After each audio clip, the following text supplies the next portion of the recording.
Padahal sebetulnya setahu saya Mas Prabowo itu benar nguasain gitu Iya. kan. Yang disayangkan juga adanya masalah data yang tidak mau kemudian disampaikan ya, padahal itu juga menjadi penting. Dan saya juga melihat bahwa isu data kemiliteran gitu ya, apalagi yang berdasarkan basis anggaran, itu sebenarnya bukan sesuatu yang rahasia gitu. Ketika kita bicara hal-hal yang tidak sensitif, seharusnya dijawab aja dan itu bukan sesuatu yang rahasia. Kan juga tidak ada stempel bahwa setiap belanja negara di dalam konteks militer ini, alutsista ini, ada capnya rahasia negara, kan nggak ada. Tapi ketika udah mulai siding, nah ini harus dipertanyakan. Kecuali beliau cuti atau mengundurkan diri dari presiden, monggo. Cuma kan kita sama-sama tahu di 02 itu cawapresnya anak presiden gitu ya. Apalagi seperti itu gitu.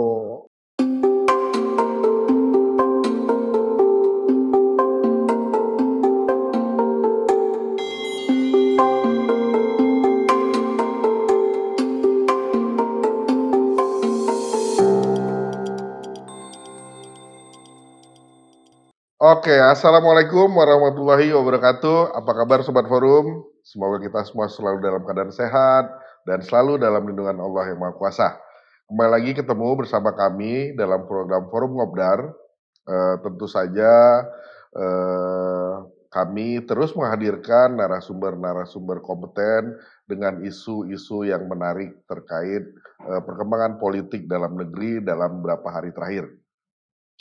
Bagaimana dengan pekan ini? Pekan ini kita akan membahas terkait debat capres yang baru saja berlangsung seminggu yang lalu, yang mana debat tersebut menjadi banyak perbincangan dan mendekati 14 Februari eskalasi politik juga terus meningkat. Terkait hal itu, kami menghadirkan narasumber Abang Dapum Pidah Hidayatullah sebagai ketua dari Ganjar Center. Langsung kita sapa. Apa kabar Bang? Baik, alhamdulillah. Assalamualaikum warahmatullahi wabarakatuh. Waalaikumsalam warahmatullahi wabarakatuh. Makasih nih Bang udah mau hadir di tengah-tengah kami. Hati dong. Ya. Bang, ini udah 3 debat berlangsung ya. Nggak kerasa yang pertama debat capres, cawapres, terus yang terakhir kemarin debat capres. lagi. Nah, yang terakhir kemarin performa Pak Ganjar luar biasa ya.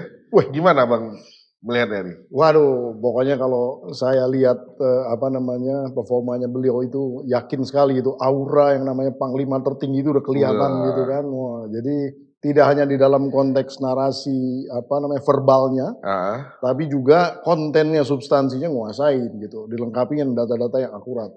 Data ini menjadi sesuatu yang menarik karena seperti yang saya pernah sampaikan di dalam konteks debat ini, ketika debatnya mungkin orang bisa lupa selesai, tapi pasca debatnya itu orang ngebahas satu-satu gitu. Jadi keakuratan data itu menjadi penting. Nah kemarin itu kan isu pertahanan dan geopolitik ya Bang. Itu kan sebenarnya sama hubungan luar negeri ya. Hubungan luar negeri. Makanannya Capres 02 itu. Ya seharusnya begitu. Nah, Abang lihat bagaimana performa dua capres lainnya 02 dan 01? Ya, yang pertama mungkin saya harus komentari tentang yang performanya 02 ya. Padahal sebenarnya harusnya itu kompetensi ada di beliau begitu ya, di Mas Bowo. Tapi kemudian nampaknya ketika beliau ini dipancing di dalam konteks yang agak sensitif dan kemudian agak sedikit emosional, jadi kemudian tidak fokus di dalam menjawab apa yang menjadi pertanyaan. Jadi lebih fokus untuk meluruskan hal yang sensitif itu terus aja gitu. Jadi menyinggung itu aja. Padahal sebetulnya setahu saya Mas Prabowo itu benar nguasain gitu kan. Yang disayangkan juga adanya masalah data yang tidak mau kemudian disampaikan ya, padahal itu juga menjadi penting. Dan saya juga melihat bahwa isu data kemiliteran gitu ya, apalagi yang berdasarkan basis anggaran, itu sebenarnya bukan sesuatu yang rahasia gitu. Karena di dalam konteks militer itu kalau kita mau membeli di mana-mana itu, setiap negara itu pembelian alat-alat yang namanya alutsista itu ya memang harus dibahas secara terbuka karena itu kan namanya taxpayers money ya, uang pajaknya orang-orang, rakyat gitu. Jadi pertanggungjawabannya harus secara publik. Jadi publik harus tahu kita tuh beli apa dan bagaimana. Nah, Yang menjadi rahasia itu adalah bagaimana cara pemakaiannya, strateginya gitu. Itu nggak boleh keluar. Ini mau dipakai buat apa nih? Ya. Mau ditaruh di mana nih? Nanti untuk istilahnya ngedefense di mana? Mendeteren apa? Ini nggak boleh. Jadi, tapi kalau pembelian kan itu kan basis istilahnya spending dan pertanggungjawabannya ya, pembelanjaan dan pertanggungjawabannya. Jadi harus bisa dibuka gitu. Dan ternyata kan beberapa analisa melihat bahwa walaupun kita belanja alutsista yang sedemikian mahal dan kemudian juga yang disayangkan itu adanya pembelian dalam tanda petik ya, barang-barang yang second gitu ya atau bekas gitu. Walaupun ya saya sepakat kalau barang-barang bekas juga masih bisa dipakai perang, masih bisa dipakai membunuh, masih bisa dipakai buat defense gitu. Tergantung cara makainya gitu ya. Tapi ya ini ternyata kan di indeks kemiliteran kita ternyata tidak juga signifikan naiknya. Nah ini kan sebenarnya yang dipertanyakan oleh Mas Ganjar ya di dalam konteks military indeks itu. Jadi ini yang sebenarnya harusnya bisa dijawab dengan gamblang gitu loh. Memang Mas Prabowo menjawab adanya COVID sehingga memang adanya implementasi yang agak tersendat dan lain-lain. Oke lah kita paham dalam konteks itu. Terus kemudian juga adanya penyalahan kepada kebijakan Kementerian Keuangan gitu ya.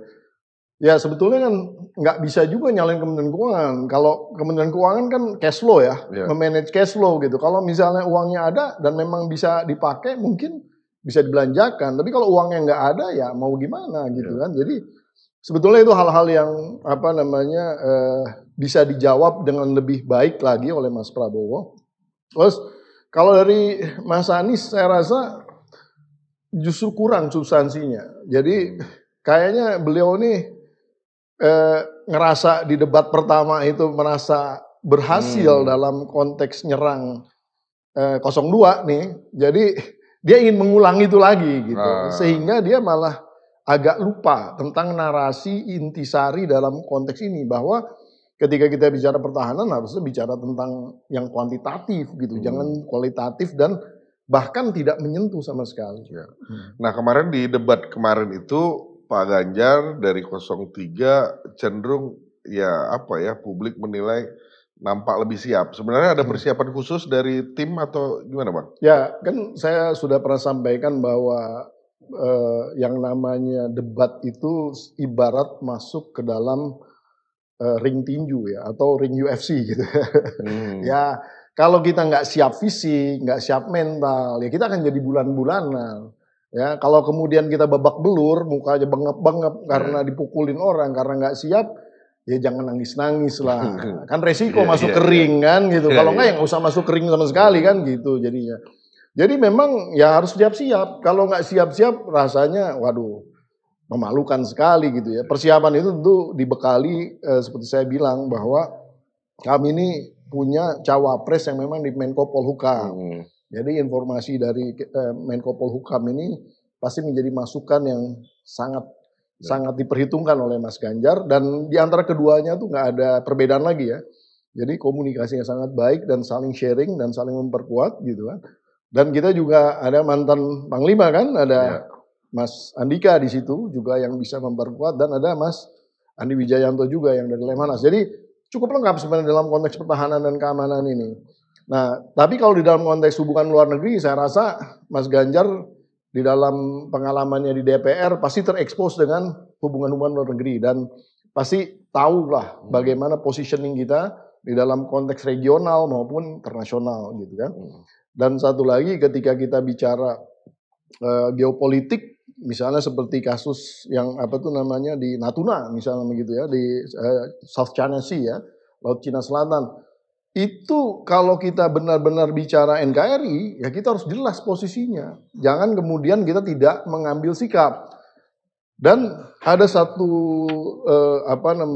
penegasan ya dari Mas Ganjar di visi-visinya itu bahwa harus terjadi yang namanya redefinisi dan juga reposisi di dalam konteks hubungan luar negeri kita, politik luar negeri kita, gitu. Karena apa?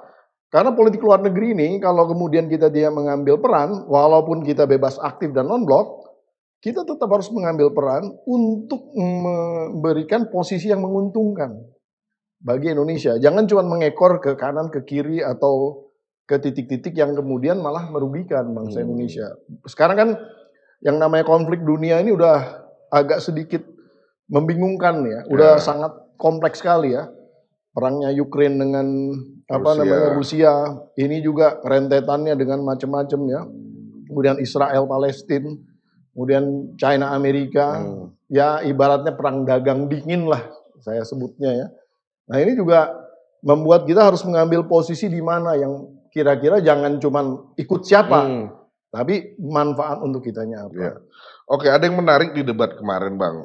Publik menilai 02 ini cenderung diserang oleh 01 dan 03. Ya. Sebenarnya ini spontanitas saat debat saja muncul secara spontan atau memang sebenarnya ada komunikasi nih Bang antara 01 dan 03, yuk kita keroyok aja nih gitu kan? Ya enggak juga. Kalau itu sih sebenarnya secara natural kan sebenarnya enggak bersamaan ya. Artinya kan memang pada saat crossfiring yang ditanyakan 03 ke 01 dan 01 ke 03 juga tajam-tajam juga. Hanya dua-duanya siap kan gitu. Nah, ketika yang 02-nya tidak siap, ketika 03 ke 02 dan 01 ke 02 seolah-olah ini jadi kayak kompak nyerang. Padahal sebenarnya ya dari 03 ke 01 juga saling tajam sekali gitu. Tapi untungnya dua-duanya siap gitu. Jadi nggak kelihatan babak belur lah. Yang satu tonjoknya kuat, tapi nangkisnya juga jago gitu. Kalau yang 02 ini nggak bisa nangkis sama sekali, kira-kira gitu. Cuma kan dari tim 03 melihat juga kan apa yang dinilai publik tadi seakan-akan 01 dan 03 ini benar-benar sama-sama nyerang ke 02 gitu. Saya rasa publik ya mungkin dikarenakan tadi posisi 02-nya yang tidak siap gitu, sehingga seolah-olah seperti itu. Paling kalau dilihat dari pertanyaannya Mas Anies ke Mas Ganjar kan tajam sekali itu tentang masalah anggaran dan lain-lain kan. Kemudian juga dari 0301 juga tajam sekali. Mas Anies juga sebutin Mas Ganjar sebutin loh, jangan ragu-ragu sebutin angkanya kan gitu. Jadi semua bicara fakta gitu, berusaha menggali pengetahuan dan juga positioning. Yang paling penting kan dalam debat tuh positioning. Ya. Nah dari 03 sendiri Bang, Pak Ganjar juga kami melihat kemarin lebih leading ya dibanding 02 dan kita juga menilai sedikit menyerang juga ke 02 gitu ya. Walaupun ada serangan juga ke 01 gitu, tapi di debat kemarin itu benar-benar terlihat arahnya tuh lebih condong ke 02 serangan itu ya dari 03. Ini memang bagian dari strategi atau memang sebenarnya emang sengaja diciptakan Bang? Harus ada satu catatan, serangan 03 ke 02 itu tidak ada yang personal. Semua profesional dan istilahnya sesuai dengan narasi. Sebenarnya perannya 02 sebagai menhan, kan gitu, berusaha digali gitu. Nah, hanya kemudian 02 menyampaikan bahwa data yang disampaikan oleh 03 ini tidak akurat. Nah, itu yang kemudian kelihatan menjadi penajam gitu kan. Dan Mas Ganjar di dalam posisi itu malah membalik nyerang lagi gitu. Coba tunjukkan bahwa data saya ini tidak benar gitu, yang saya bawain tidak benar. Kalau perlu didampingi Pak gitu kan, seperti itu. Jadi di situ aja nampak tajamnya. Tapi sebetulnya kan di situ menunjukkan bahwa yang namanya 02 sebagai menhan ini ya istilahnya bisa diimbangi oleh seorang Ganjar ya 03 yang kemudian ya hampir dibilang tidak mempunyai background di latar belakang pertahanan dan keamanan ini. Walaupun sebagai gubernur tentu dia adalah ya hubungan dengan urusan pertahanan dan keamanan di dalam konteks keprovinsian adalah. Tapi kan tidak sekuat visi dan misinya di dalam konteks nasional tentunya. Nah tadi Abang sempat singgung sebenarnya di awal ada isu yang kemudian pasca debat kemarin itu mencuat di permukaan gitu, di publik menjadi sebuah diskusi yang menarik ketika 02 bersikukuh untuk tidak membeberkan gitu ya soal data pertahanan gitu. Apalagi Pak Ganjar juga sempat nanya juga soal itu gitu. Abang melihatnya seperti apa sebenarnya? soal data pertahanan dan keamanan kita? Ya, yang data itu sebetulnya seperti saya bilang, ketika kita bicara belanja, ketika kita bicara sesuatu yang memakai uang rakyat, itu harus secara publik benar-benar transparan dan dipahami. Kita ini membeli apa saja dan untuk apa saja. Yang kemudian tidak boleh didiskusikan adalah strategi di dalam konteks pemakaiannya. Mhm. Karena itu kan rahasia dan rencana ke depan. Rencana ke depannya, pertahanan keamanan nggak boleh ada yang tahu kita mau seperti apa gitu. Iya, Tapi kan itu kan, tidak pernah dibahas juga di dalam debat itu debat. gitu ya. Jadi, ketika kita bicara hal-hal yang tidak sensitif seharusnya dijawab aja dan itu bukan sesuatu yang rahasia. Kan juga tidak ada stempel bahwa setiap belanja negara di dalam konteks, militer ini, alutsista ini, ada capnya rahasia negara, kan nggak ada gitu. Jadi sebenarnya Mmm, harusnya udah disiapkan lah itu dan ya. mudah aja gitu untuk seorang Menhan mempersiapkan itu sebetulnya. Artinya seharusnya itu tetap dibeberkan walaupun ada alasan itu rahasia negara gitu? Ya kan rahasia negara bukan pandangan satu atau 2 orang, tapi harus memang menjadi kesepakatan di dalam konteks Mmm, bahwa ini memang rahasia negara. oke. Nah, Bang, ada, pelaporan yang dilakukan oleh Pendekar Hukum Pemilu Bersih (PHPB) terhadap Capres nomor urut 1 nih. Hmm. Ketika debat kemarin itu laporan di ke Bawaslu terkait pernyataan luas tanah kepemilikan Capres nomor urut 2 Pak Hmm. Prabowo gitu ya, yang mencapai 340.000 hektar. Artinya pasca debat kemarin, Hmm. karena sempat ngebahas soal tanah itu, ini menjadi laporan ke Bawaslu dan jadi berujung panjang lah gitu ya. Abang melihatnya seperti apa? Ya itulah yang saya selalu sampaikan bahwa di dalam konteks debat itu kan yang di-challenge itu harusnya di dalam hal yang namanya gagasan, yang namanya positioning ya, posisinya tuh di mana pendapatnya gitu. Nah, kalau kemudian agak menyinggung secara pribadi ya memang ya dari segi hukum maupun segi etis harus di-challenge gitu. Mmm, Karena, itu kan tujuannya untuk membangkitkan emosi seseorang ya. iya, Saya juga kurang sependapat sih di dalam konteks itu. Dan sebetulnya dengan caranya Mas Ganjar yang lebih elegan kan tanpa harus menyinggung sesuatu yang iya, personal, diskusi bisa perdebatan bisa lebih tajam gitu kan. Karena langsung esensi kepada satu basis detail yang memang harus diperdebatkan gitu. Nah, kalau kemudian ada yang menanggapi itu di dalam konteks hukum, ya istilahnya ada hak mereka lah ya untuk memproses itu, iya. kita harus hormati segala sesuatunya dan biarlah proses hukum yang berjalan gitu. Artinya pembahasan luas tanah itu yang kemarin sempat jadi isu juga di dalam debat itu menurut Abang ranahnya personal ya? Iya, karena kan dikorelasikan di dalam konteks, kesejahteraan prajurit gitu. Oh, Karena banyaknya prajurit yang masih belum punya rumah dan lain-lain gitu kan. Nah itu dikorelasikan di situ, padahal sebenarnya kan tidak ada korelasi yang secara langsung mhm, terjadi di situ kan. Eee, Boleh nggak seseorang itu memiliki tanah sebesar itu? Mungkin tidak ada seseorang punya tanah seperti itu, tapi kalau perusahaannya memiliki, ya mungkin mungkin iya, ada gitu kan. Tapi kan perusahaan ini untuk apa? iya, Perusahaan ini saya nggak membela 02 ya dalam iya, hal ini, iya, tapi iya, saya hanya melihat di dalam konteks ininya aja ya, bahwa yang namanya perusahaan memiliki, tanah seluas itu untuk apa? Kalau untuk usaha kan sebenarnya untuk perekonomian Indonesia juga. mhm, Kalau untuk usaha kan untuk mempekerjakan orang Indonesia juga. Jadi sebetulnya bisa disampaikan juga dengan elegan oleh, 02 gitu bener, bahwa, ya ini kan bukan tanah pribadi saya yang saya mau nikmatin sendiri mhm, gitu. Bisa aja disampaikan bahwa ini adalah, bidang usaha yang kita memang usahakan untuk, ya istilah mempekerjakan orang, ya menyumbang ke perekonomian Indonesia juga. Apa salahnya? Emang mhm, nggak boleh berusaha di Indonesia? iya, Emang nggak boleh orang jadi kaya di Indonesia? Kan sebenarnya bisa elegan seperti itu. mhm, Namun ya entah bagaimana tiba-tiba masuk secara emosional sehingga banyak substansi lain jadi agak sedikit kurang iya, kurang pas gitu malah ya. ketutup ya, Seperti itu, iya. substansi lainnya. Nah, itu kan Mmm. 01 yang Mmm. dilaporkan ke Bawaslu ya Bang, Iya. 03 ada dilaporkan juga nggak Bang?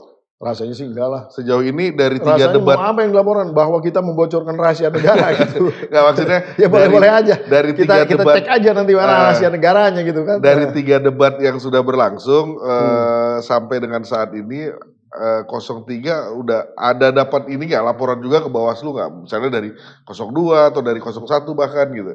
Alhamdulillah sih nggak ada ya. Nggak ada ya. Nggak ada ya. Saya nggak mendengar sesuatu yang signifikan lah. Malah kita kan ada beberapa kejadian di mana pendukung 03 ini dizolimi, terus kemudian ada baliho-baliho kita yang dicabut begitu ya. Itu infonya seperti itu. Tapi di dalam narasi yang lainnya saya rasa ya adem ayem aja. Nah, ada sebagian kalangan yang beranggapan di debat kemarin Pak Prabowo itu cenderung di beberapa konteks ya membenarkan tuh pernyataan Pak Ganjar gitu ya, seakan-akan semacam ada dalam tanda kutip dukungan dari pernyataan 03 gitu. Itu Abang melihatnya kayak gimana Bang? Ya memang kalau di dalam konteks debat seyogianya setuju dengan opini lawan debat itu merugikan sebetulnya. Jadi kalau dalam teknik debat yang saya pahami, kebetulan saya nih dari dulu memang seneng jadi tim debat, pokoknya urusan-urusan debat-debatan ini seneng lah ya. Jadi kalau kita berdebat, posisi dia di situ, posisi kita harus beda. Ya, kalaupun setuju, kalaupun sepakat, biasanya disambung dan kata seharusnya tapi begini. Kalau misalnya sepakat, ada kalimat sambungnya. Harus ada batnya atau misalnya saya sepakat untuk tidak sepakat misalnya gitu kayak gitu. Jadi hal-hal seperti itu yang harus dimunculkan karena namanya debat ya. Debat itu kan bukan diskusi, mencari solusi, tidak.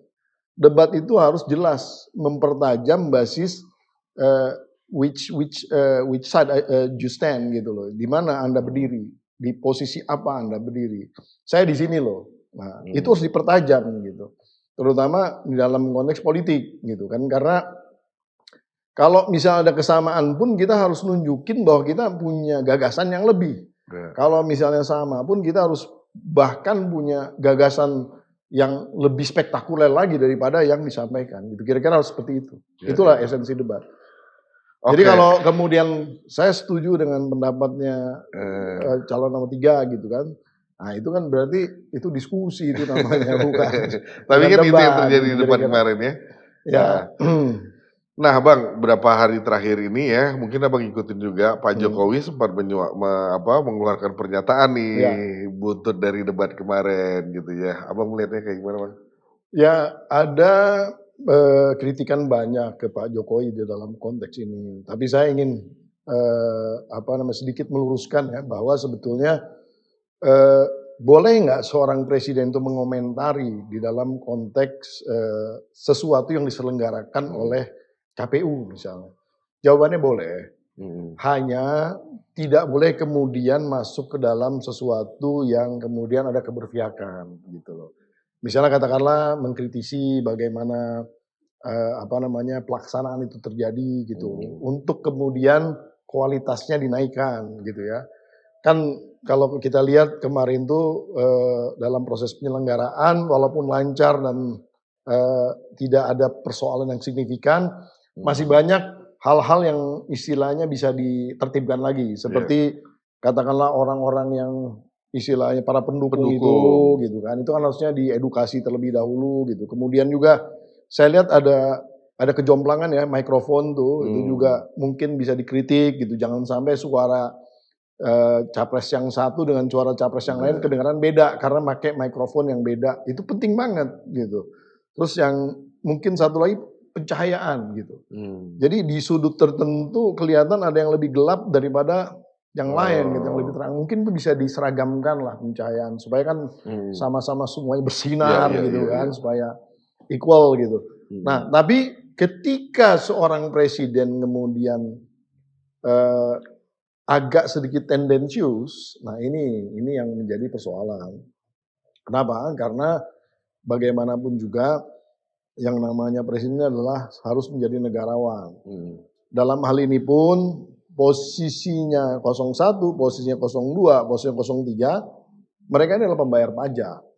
Pembayar pajak yang pajaknya dipakai untuk mendanai apa yang dikerjakan oleh presiden Ya. gitu kan. Sehingga ya seyogyanya ya seorang presiden bisa berlaku netral lah di dalam konteks ini. Tapi kalau di dalam konteks meningkatkan kualitas penyelenggaraan debat, meningkatkan kualitas demokrasi, itu nggak ada masalah. Tapi ketika udah mulai siding, nah ini harus dipertanyakan. Kecuali beliau cuti atau mengundurkan diri dari presiden, monggo. Cuma kan kita sama-sama tahu di 02 itu cawapresnya anak presiden gitu ya. Apalagi seperti itu gitu. Itu kan lebih tidak namanya beretika lagi ya, kurang lah. Artinya Pak Jokowi kali ini harus menerima kalau masyarakat menilai posisinya Pak Jokowi tidak akan netral di kontestasi politik ini kan.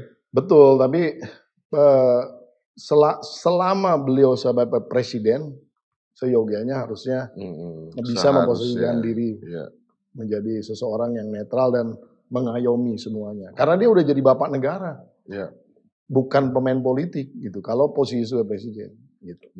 Oke, Bang, 21 Januari mendatang akan dilangsungkan lagi debat keempat, debat cawapres gitu ya. Nah, bagaimana persiapan Pak Mahfud menuju debat berikutnya? Yang saya suka dengan Pak Ganjar dan Pak Mahfud ini, keduanya tuh orang-orang yang mau mendengarkan. Jadi kalau kita berikan masukan, mereka mendengarkan dan mau kemudian menerima dan belajar lagi, gitu. Jadi tidak merasa diri mereka ini, walaupun misal Pak Mahfud kan sudah profesor begitu ya. Nah ini kan topik yang berikutnya ini berhubungan dengan lingkungan, berhubungan dengan hal-hal yang ada hubungan dengan green transition dan lain-lain, nanti akan menjadi sesuatu hal yang menarik.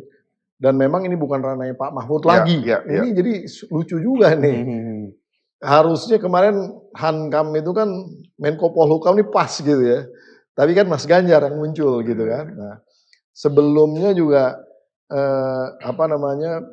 ekonomi. Harusnya Mas Ganjar tuh cocok tuh bicara ekonomi. Tapi Pak Mahfud yang muncul. Nah, sekarang juga seyogia nih Mas Ganjar nih topiknya, tapi ini Pak Mahfud. Tapi nggak ada masalah. Selama capres dan cawapres kami ini mau mendengarkan dan mau belajar, kami cukup confidence lah ya bahwa mereka bisa tampil dengan prima, tampil dengan pengetahuan yang cukup, dengan substansi yang baik begitu, dan tentu bisa memberikan edukasi kepada masyarakat tentang topik-topik yang akan diperdebatkan. Ada persiapan khusus, Bang? Selalu. Ya tapi kita nggak akan cerita dong. Ya. Selalu kalau itu. Ya.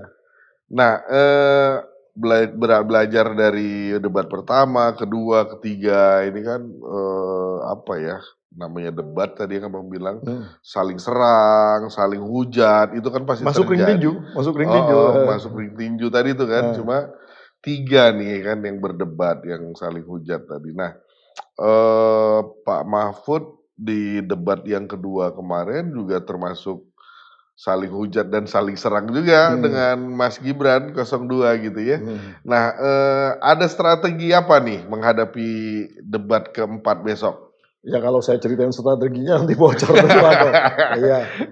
Tapi yang pasti itu di ini ya Bang, menjadi catatan khusus lah ya di tim ya. Tapi yang seperti yang saya bilang, saya selalu memberikan reminders ya. Saya selalu mengingatkan bahwa lagi-lagi kita harus berpatokan kepada data yang akurat.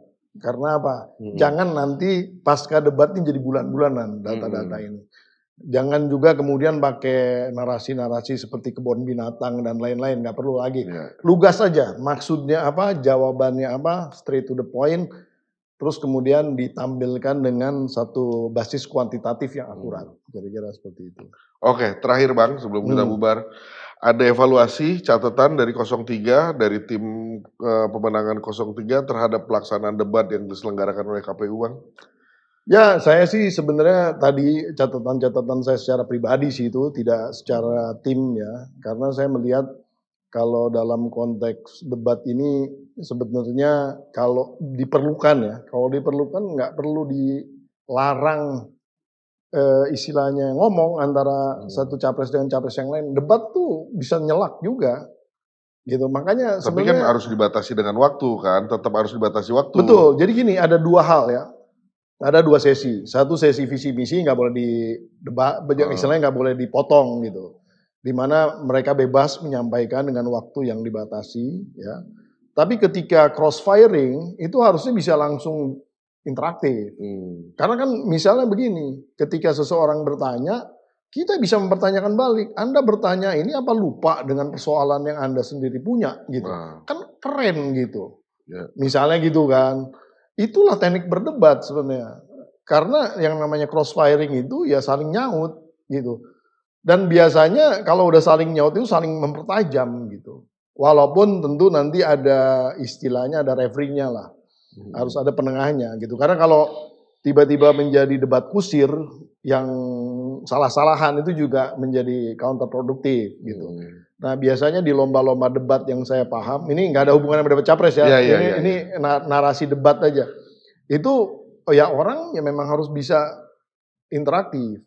Ada poin-poin ketika dia menjelaskan poinnya itu memang dibatasi waktu, tidak diganggu. Tapi ketika kita berdebat ya boleh-boleh aja. Oke. Akan lebih seru itu kalau kayak gitu tuh. Siap, nggak terasa udah setengah jam lebih Bang. Masa sih? Kita minum dulu Bang. Luar biasa nih. Cheers dulu. Cheers dulu Bang. Buat 03 nih. Oke. Ya. Bang Bobi, makasih banyak udah mau hadir, mau berbagi dengan kami.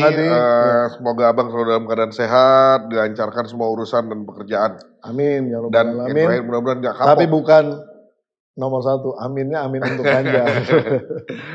Oke, Sobat Forum dimanapun Anda berada, itu tadi obrolan kami dengan Abangda Pumpida Hidayatullah dari tim pemenangan Ganjar Mahfud. Saksikan terus Forum Ngobdar, tentunya kami akan terus menghadirkan narasumber dan isu-isu menarik lainnya terkait persiapan menjelang kontestasi politik Indonesia pada 14 Februari mendatang.